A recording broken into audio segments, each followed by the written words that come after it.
Hello and welcome to another one of my Art of book reviews. This one is The Lost Art of Heinrich Kley. I don't know if you've heard of Heinrich Kley, but he was drawing a while ago.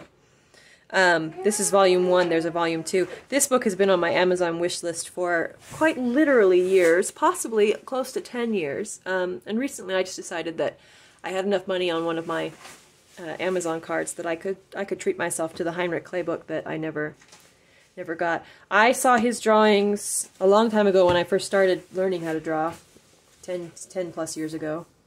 And I loved all of them. He's got, especially for the time period that he was drawing in, he's right up there with like Norman Rockwell for me. And you probably like, of course, Danny, I've heard of Kley, but at the time I hadn't, and I highly recommend everything I've ever seen of his. So this book, off Amazon, Volume 1, is a soft cover. Very soft cover. It's got that matte feel to the front cover. It is 8.5 by almost 11, so it says of a piece of paper. H. Kley, An Illustrious Life Examined. It's got an ISBN. I got it off of Amazon, obviously, if it was on my Amazon wish list. I just love all of his sketches, and most of what I've seen of his is these almost like one-line drawings where he draws something in one line. And how can you draw something with one solid line like this and you know for a fact what it is? Like, there's no mistaking that for anything other than what it is. The skill involved. Foreword about the man. The genius of Heinrich Kley.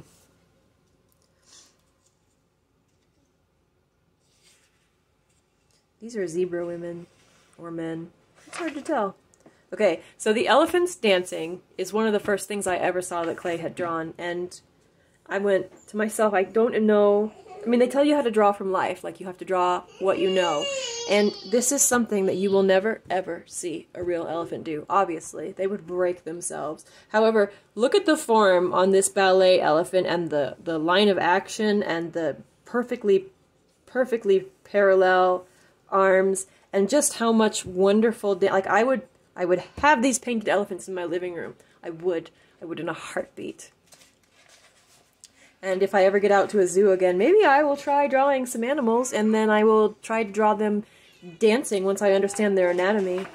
Aaron Blaise says that you need to spend as much time practicing animal anatomy if you're going to be an animal drawer as Proko does practicing human anatomy, and I believe it, but I don't have enough time to dedicate to learning the anatomy of every animal, especially well enough to be able to draw elephants or dancing or, let's say, gypsy turtles, at the risk of being rude. What good form. I love the singing turtle, too. Look at the emotion in his face. It's too far away for you to see, but there. The emotion in his face as he sings. He is singing a heartfelt song. He's singing from his toes. So it starts off with a lot of information about Kley himself, which is great because it's a book about him and his art. Timeline about what he was doing. Heinrich Kley is born 1863, dies 1945, so it's been a while. I have to look it up and see if he's got any proper paintings, which sounds terrible, but a lot of these line works would have been easier to... Excuse you. A lot of these line work drawings would have been, these etchings, would have been a lot easier to print with a wood block back when, so that explains the style. Because all of this could have been carved into a printing block and then mass printed for the magazines way back when.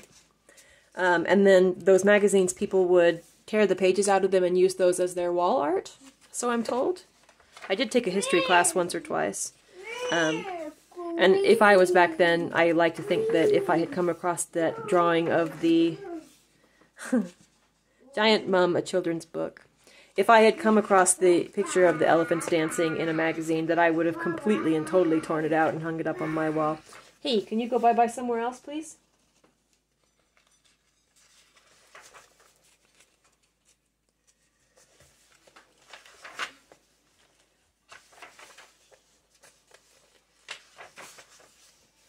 I just love the ability to convey information through not even shading. hash marks. Not even hash marks, lines. I mean, seriously. Look at the mad elephant and this lobster. This one is called The Crab is Talking. Der Krab spricht.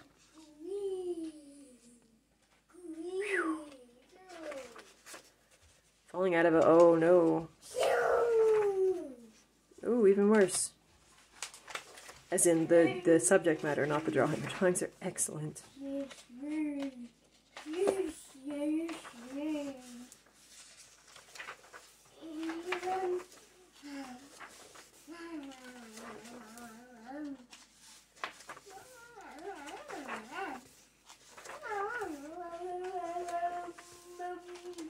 Hey, I can't talk over the top of you.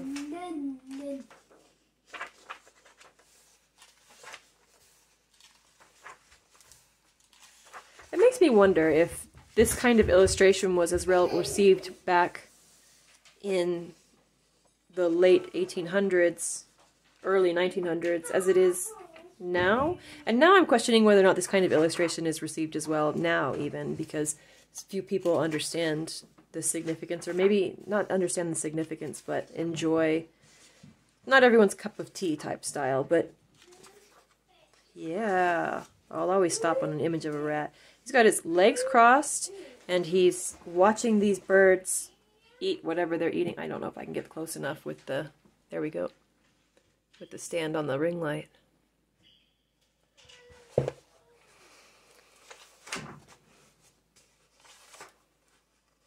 The animal drawings are what fascinate me the most. The ability to keep them looking like animals, and yet they're doing humanesque things. Great Aesop fables. Is that what these are for? Aesop fables?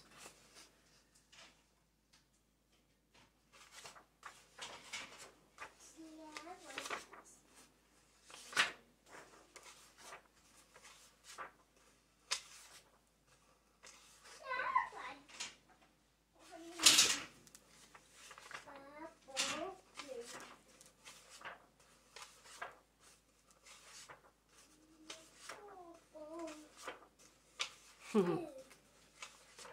is a very high value for the comedy level.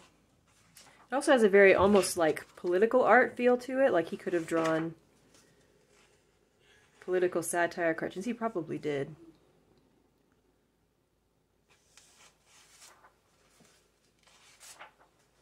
Oh. Rude. And there are humans dancing. Humans dancing. So he obviously knew how to draw the anatomy of the human and the anatomy of the animal, which is just kind of unfair, really.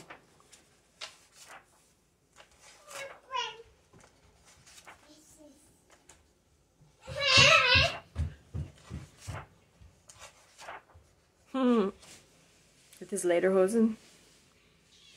And this dapper man walking up to the top of the hallway for his apartment. There's milk crates and the key in the door.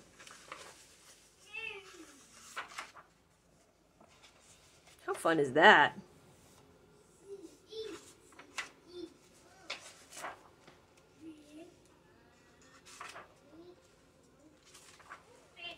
Ooh, they're wiping off zebra stripes and cheetahs or leopard spots, and that's fun. And she's running away to the changing booth. How do you think of that? Where did that come from? Like what? I love it. I absolutely love it. But where did it come from? And this. What is he holding? Is that people with skis? Yeah. I don't understand. But it's great.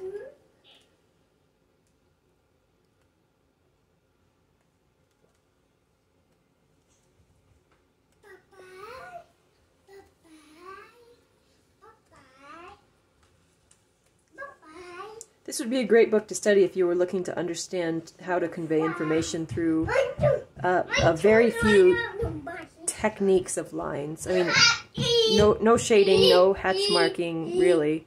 Just curved and straight lines.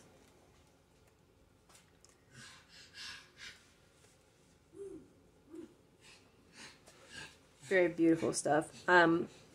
I don't know that I necessarily need the second book, but maybe someday I'll treat myself to that one as well.